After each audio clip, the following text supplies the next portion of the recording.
ஐக்கிய நாடுகள் மனித உரிமைகள் பேரவையின் 40வது அமர்வு ஜெனீவாவில் நடைபெற்று வரும் நிலையில் எதிர்வரும் 20ஆம் தேதி ஸ்ரீலங்கா தொடர்பான அறிக்கை ஆராயப்படவுள்ளது.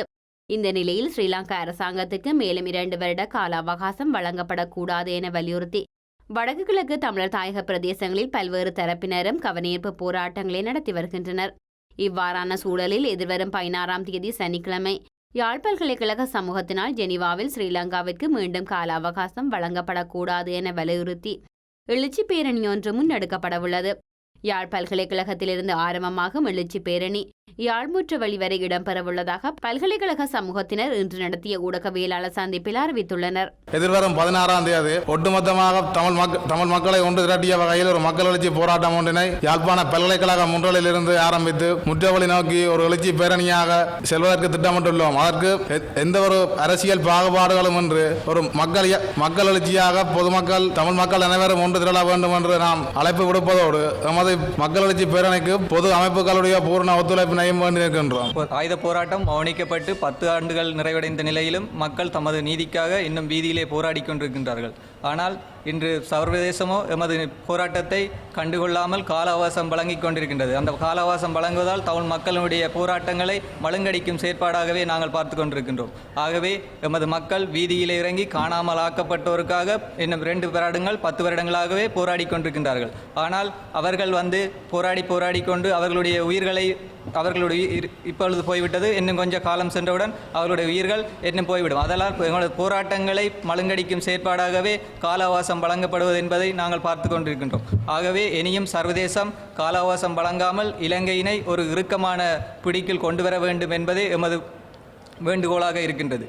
பயங்கரவாத தடைச்சட்டத்தின் கீழ் கைது செய்யப்பட்டு தொடர்ந்தும் சிறை வைக்கப்பட்டுள்ள தமிழ் அரசியல் கைதிகளை அரசாங்கம் விடுதலை செய்ய நடவடிக்கை எடுக்க வேண்டும் எனவும் யாழ் பல்கலைக்கழக மாணவர்கள் கோரிக்கை விடுத்தனர். கைதிகள் என்ற விடுதலை இன்னும் விடுதலை செய்யப்படாமல் இருக்கின்றார்கள். கால அவகாசம் வழங்குவதால் அது எமது போராட்டங்கள் எமது அரசியல் கைதிகளின் விடுதலை சம்பந்தமாக எந்தவிதமான செயற்பாடுகளும் இடம்பெறவில்லை. இன்று சர்வதேசத்திலே சொல்லப்பட்டது பயங்கரவாத தடைச்சட்டத்தை நீக்குமாறு. ஆனால் இன்னும் பயங்கரவாத தடைச்சட்டம் நீக்காமல் அரசியல் கைதிகள் இன்னும் அவர்களுடைய சிறையிலே வாடிக்கொண்டிருக்கின்றார்கள். ஆகவே கால அவகாசம் வழங்காமல் உடனடியாக எமது பொதுச்சபைக்கு எமது இலங்கை பிரச்சனையை பாரப்படுத்த வேண்டும் என்பதே எமது வேண்டுகோளாக இருக்கின்றது.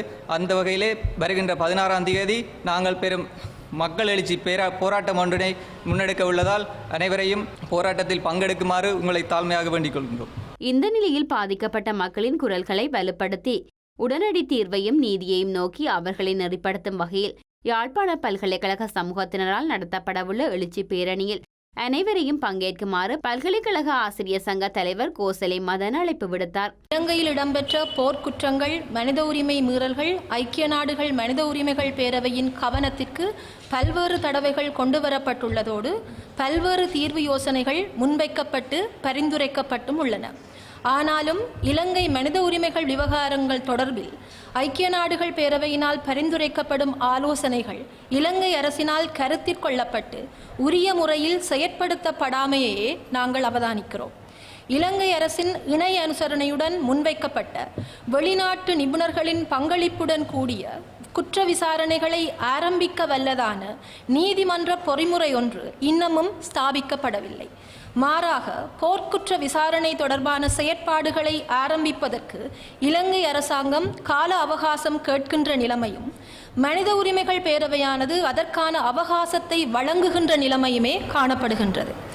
இந்நிலையில் தான் பாதிக்கப்பட்ட மக்களின் குரல்களை வலுப்படுத்தி உடனடி தீர்வையும் நீதியையும் நோக்கி அவர்களை நெறிப்படுத்தும் வகையிலே யாழ்ப்பாண பல்கலைக்கழக சமூகம் மாபெரும் எழுச்சி பேரணி ஒன்றை 16ஆம் திகதி பங்குனி மாதம் 2019ஆம் ஆண்டு யாழ்ப்பாணத்தில் நடாத்த திட்டமிட்டுள்ளது. இன்றைய ஊடகவியலாளர் சந்திப்பில் இணைந்து கொண்ட யாழ் பல்கலைக்கழக ஊழியர் சங்க இணை செயலாளர் சிவரூபன் உலக சமாதானத்துக்காக செயற்படும் ஐக்கிய நாடுகள் சபை ஸ்ரீலங்கா விடயத்தில் ஏன் பாரமுகமாக செயற்படுகின்றது எனவும் கேள்வி எழுப்பியுள்ளார். இதில் நீங்கள் பங்கு கொள்ள வேண்டியது கட்டாயமானது. எனவே அனைத்து பொது அமைப்புகளும் மக்களும் பெரும் திரளாக இதில் அணிந்திரண்டு இப்பேரணியை உலகிற்கு ஒரு செய்தி சொல்லும் பேரணியாக மாற்ற வேண்டும் என அனைவரையும் வேண்டுவதோடு மக்களாகிய நாங்கள் வீதிகளிலும் தொடர்ச்சியாக நகரங்களிலும் போராடி கொண்டிருக்கும் பொழுது எங்களது குரல்களையும் அதாவது பாதிக்கப்பட்ட எங்களுடைய குரல்களை எவ்வித கருத்திலும் எடுக்காமல் தாங்கள் அதாவது ஐநா சபையினர் அல்லது அரசாங்கங்கள் வெறுமனவே பாராளுமன்ற உறுப்பினர்கள் அல்லது மக்கள் பிரதிநிதிகள் என்று சொல்லப்படுகின்ற கருத்துக்களை மட்டும் வைத்துக் கொண்டு கால அவகாசத்தை நீடிப்பது என்பது வெறும் கேலிக்கூத்தாகும். ஐநா சபை உலக சமாதானத்துக்காகவும் உலக நல்லிணக்கத்துக்காகவும் பாடுபடுகின்ற சொல்லும் சொல்லானது எங்களை வெறும் சொல்லாடலில் மட்டுமே பார்க்கக்கூடியதாக உள்ளது. உலகில் உள்ள வேறு நாடுகளில் உடனடியாக தலையிட்டு பொதுச்சபை மனித உரிமை சபை என்பவற்றிலே கடுமையான தீர்மானங்களை இயற்றி ஐநா சபை தலையிட்டது போல இலங்கையிலும் அதிலும் வடக்கு கிழக்கில் முக்கியமாக ஐநா சபையின் பிரசன்னமும் ஐநா சபையின் தலையீடும் வேண்டும் என்பதை இப்பேரணி மூலம் எடுத்து எம்ப வேண்டிய அவசியம் இருக்கிறது.